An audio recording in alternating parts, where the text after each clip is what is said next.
On today's show, despite their recent stumbles, the Rockets are still on pace to win more games than last season. We'll take a look at the remaining strength of schedule, as well as why the Alperen Sengun, Steven Adams defensive numbers may not be telling the full story. It's all coming up right here at Locked On Rockets. This is Mission Control, Houston. Ignition sequence start. 6, 5, 4, 3, 2, 1.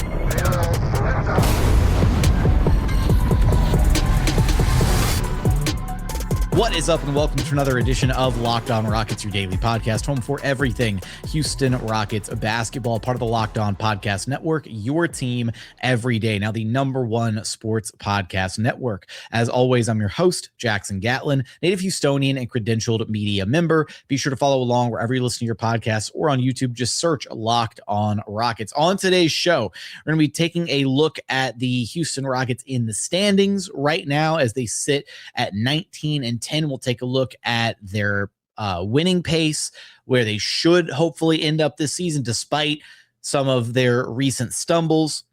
Take a look at the remaining strength of schedule and kind of maybe get some context for why the Rockets have performed the way they have so far this season. And then a little bit later on, we'll dive into some of the Alperen Sengun, Steven Adams defensive numbers this season, which have become kind of a hot topic amongst some Rockets fans. And I felt I wanted to take a look at the numbers, see if there was anything we could learn from them, compare them to last season. And so I think there's some interesting stuff there to get into. So let's start with the schedule stuff, because the Rockets, right, it's been a weird schedule.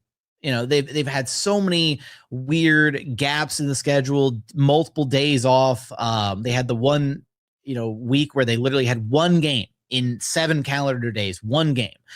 And it's been anything but a normal schedule to start the season for the Rockets, which some might attribute to the team being, a little rusty, a little out of rhythm at times.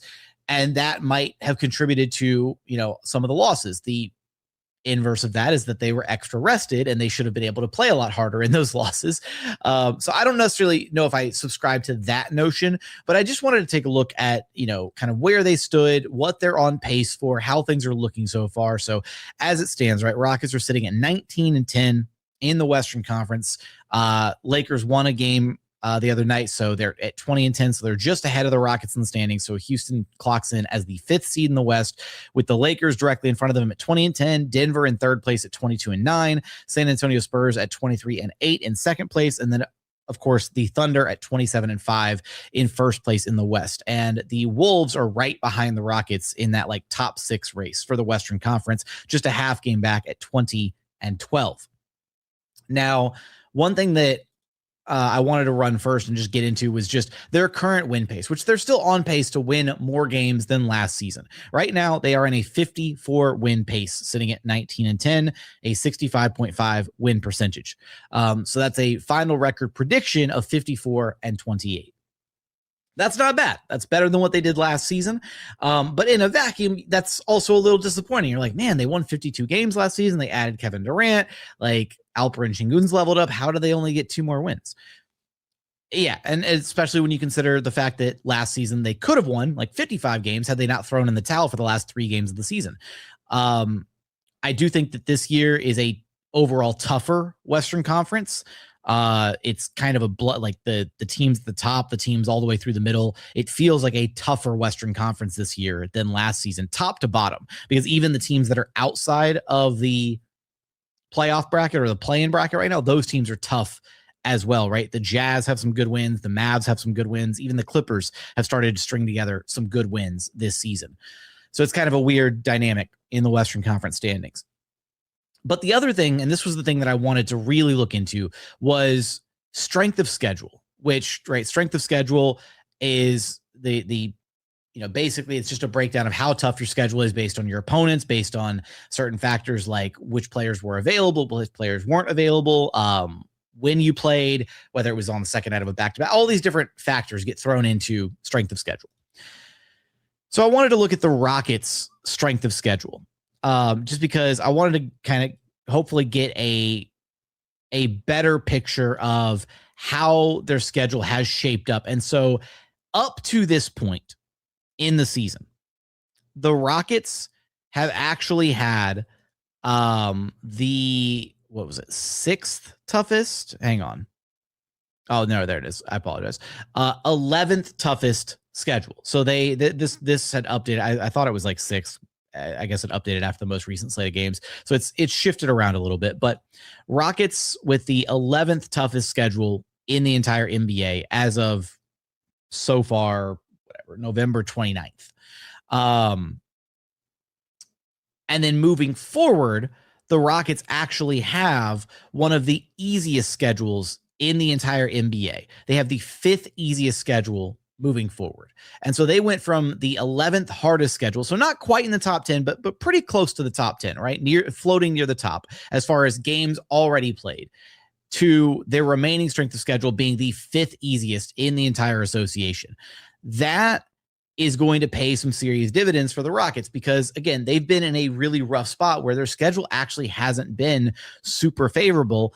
And then there's actually there's like a luck index calculator as well for this, which basically like dictates like how lucky or unlucky you've been based on like which teams you've played and which players have been available, all that kind of stuff. And so the Rockets have actually been really unlucky because opponents have actually been stronger when the Rockets have played them for the majority of this season so far, based on like which players have missed other games against other opponents, that kind of stuff. So when you try to take a look at like this entire picture of how things have gone, and then when you consider that, yeah, they went on that frustrating road trip, they lost the 3 overtime games, right? A couple games that they had absolutely no business losing, and then even if you just chalk up the Clippers game to like, okay, they were mentally beaten before the game even started, as the one deserved loss on that trip, right? It's really easy to get into the whole whataboutism, and they might have 3 fewer losses right now, 3 more wins, be in a much better place standings wise in the Western Conference.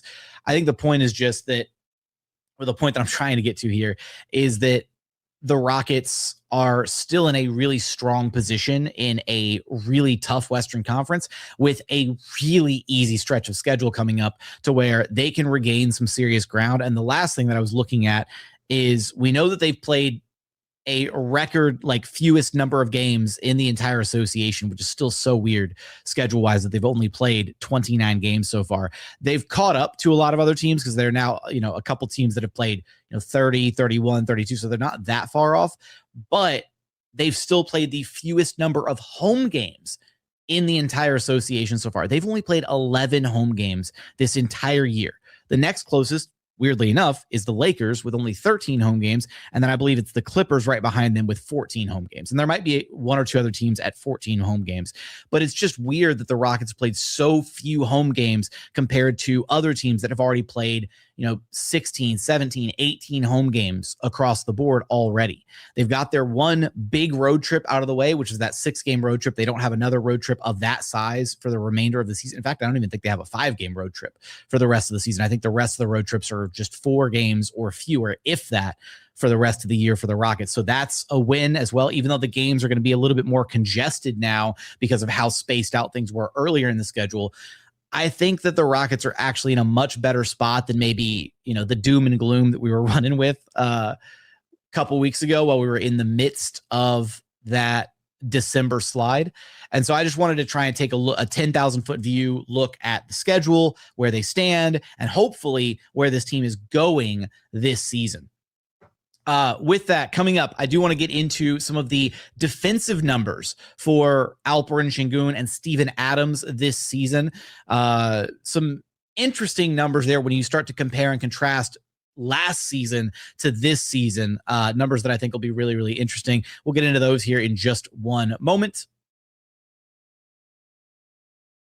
First, today's episode was brought to you by FanDuel. Fridays already feel different during basketball season, and FanDuel is making them even better. Every Friday night before the games tip off, FanDuel gives fans a new way to kick off the weekend with NBA Happy Hour. NBA Happy Hour is your official pregame, a limited time window where special offers drop right inside the FanDuel app before the action starts. Fridays from 6 to 7:30 Eastern have become appointment viewing with NBA Happy Hour. Opening the FanDuel app during Happy Hour always brings something new, boosts, bonuses, and different different surprises. It's easy to check the weekly special before tip-off and make a move before the window closes. The timing is perfect right before the games, right before the weekend starts. So before tip-off, check the FanDuel app and see what's dropping during NBA Happy Hour every Friday from 6 to 7:30 p.m. Eastern Time. A little basketball, a little action, and a whole lot of Friday energy. That's NBA Happy Hour only on FanDuel, the official sports betting partner of the NBA.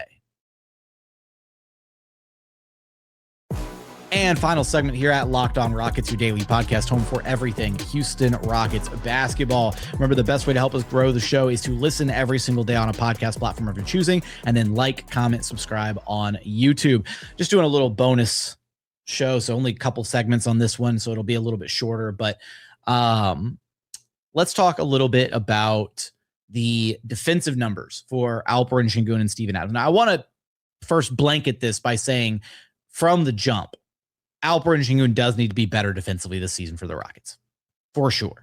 Even without looking at the advanced numbers, there's an eye test that tells me he hasn't been as effective this season defensively. Like, there's just moments where you watch and you're like, oh, he's not hustling as much on closeouts, or he's not rotating as well, or he's not making that extra effort inside the paint. And then some of it also has to do with scheme, right? We talked about it in our recent episode, how the Rockets, now they've gotten back Tari, Eason. Now they have Dorian Finney-Smith playing and available in the rotation. They've started doing some more aggressive schemes defensively, started executing more aggressive schemes defensively. And that's hopefully something that they get back to doing with Alperen Sengun on the floor as well, because we know that Alperen Sengun is a big that when he's motivated defensively can move his feet out on the perimeter, can be used in some aggressive defensive coverages, hedge and recover schemes, blitzing ball handlers, different things that the Rockets can do defensively using all five guys, right? Including Alperen Sengun when he's out there on the floor. So far this season, Alperen Sengun's defensive rating numbers have not been favorable when he is the only big on the floor. Right now, the Rockets have a 115.75 defensive rating with Alperen Sengun as the only big on the floor. And then when Steven Adams is on the floor without Alperen Sengun, the Rockets have a 102.78 defensive rating. So almost a 13-point difference. That's not great, right? That's a pretty massive swing defensively. Now, the first thing that I would point to is how well opponents are shooting the three ball when Şengün versus Adams are on the floor. They're shooting about 38.5% when Şengün is on the floor from three, and they're shooting only about 26.75% when Steven Adams is on the floor. And so that's a pretty drastic, like almost 12-point percentage swing in the three ball. So like if you average that out, then you'd imagine, right, their defensive rating numbers are suddenly a lot closer together. So that's one thing to keep in mind, is the 3-point shooting variance. And that'll level out as the season goes on. This is kind of an example of like a little bit of small sample size theater, because Şengün's been on the court by himself for 651 minutes this season. Steven Adams has been on the court by himself for 245 minutes this season. So if these numbers are still the same in another 300, 400 minutes for Steven Adams, then maybe we start to get concerned, right? This is also why it's hard to sometimes look at numbers like this a quarter of the way or halfway through the season. And once you have a full sample size of an entire year, then it makes it a little bit easier to draw some more sweeping, wide-ranging conclusions about a player or the on-off numbers, what have you. Now here's where things get really interesting. Is you go and compare to last season, the individual numbers. So last season, Alperen Sengun is the only big on the floor.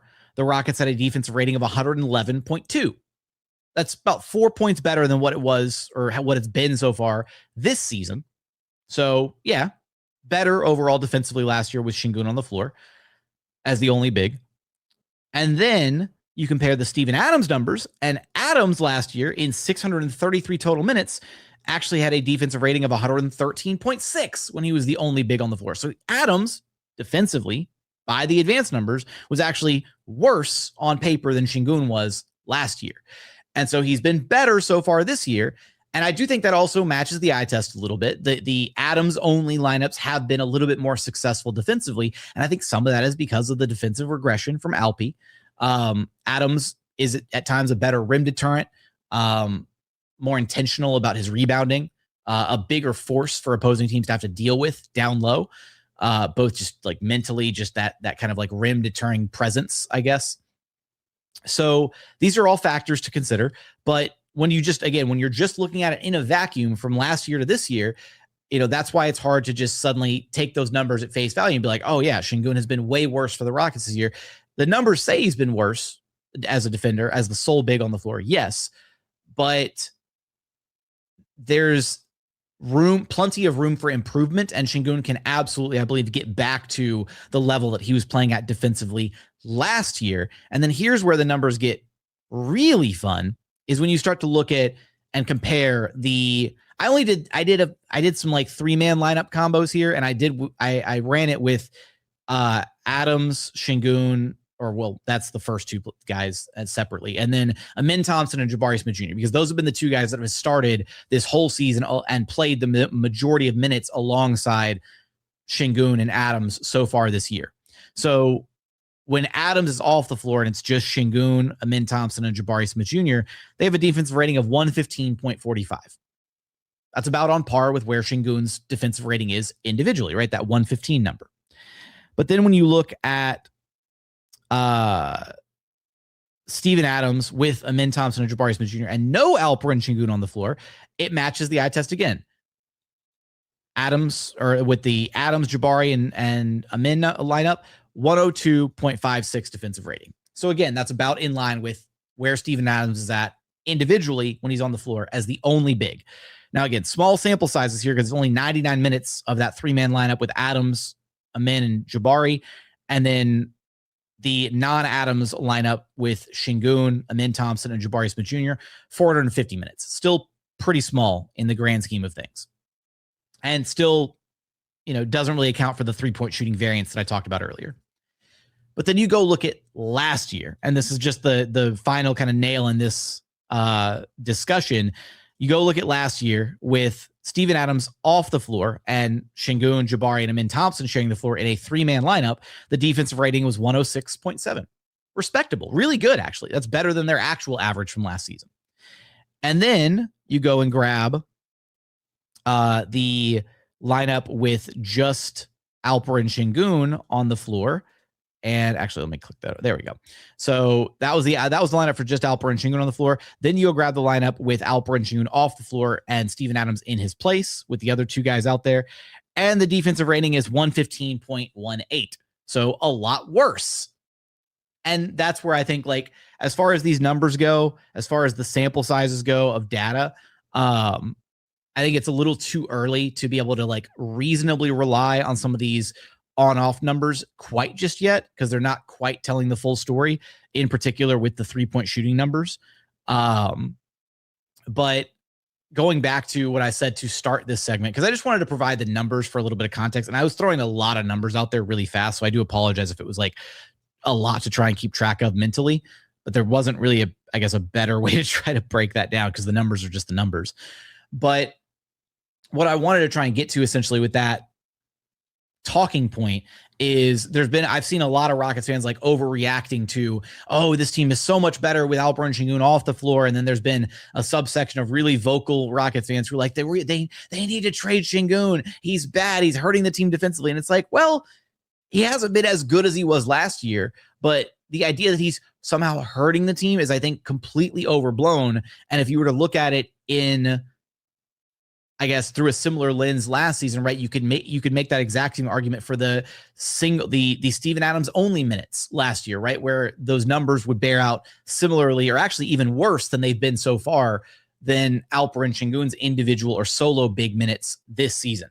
Şengün does need to get better in the solo big minutes, and I think a big part of that has been the Rockets' overall lack of defensive intensity when he's been out there, because again, they've been kind of stuck in this kind of just very, very blasé, like just keep your man in front of you, not really doing anything special type of defense so far. We haven't really seen this Rockets defense be aggressive and be the aggressors defensively throughout this season until the last couple of games, where against the Lakers and against the Cavaliers, with the insertion of Tari Eason, with the return of Dorian Finney-Smith, the Rockets now have their defensive weapons back in place where they can get back to some of their aggressive defensive schemes that they used to rely on last season, right? Not just the kind of generic, like, okay, we're going to switch 1 through 4. Şengün's not going to switch on to, certain guys on the perimeter, and that's more or less it, right? Occasionally we'll run some zone to try and protect, certain guys, or to, try and disrupt that. But that's basically been it. Like, it's been such a vanilla defense so far this year. We haven't seen the usual, again, blitzes and hedging and showing and recovering and just different things that this Rockets team can do defensively to kind of up the ante a little bit when it comes to guarding opposing teams, instead of just almost going through the motions, which is kind of what it's felt like they've done so far for this season, or through a decent chunk of this season. So with that, I'm very curious your thoughts on the scheduling discussion from earlier. How confident are you in the Rockets' ability to exceed their win total last year? Right now, again, on pace for 54-28. Do you think they can exceed that 54-28 pace, right? They've got some ground to make up because of the games that they lost, but they could still be on their way to potentially a 60-win season if they rip off a win streak here in the not-so-distant future. And then what are your thoughts on the defensive numbers with Alperen Sengun? Are you worried about the Rockets' defense with Alperen Sengun? Do you think it can get back to what they did defensively last season? Give me your thoughts in the YouTube comments. But as always, thank you so much for watching. Thank you so much for listening. We look forward to having you back right here at Locked On Rockets, your daily podcast home for everything Houston Rockets basketball.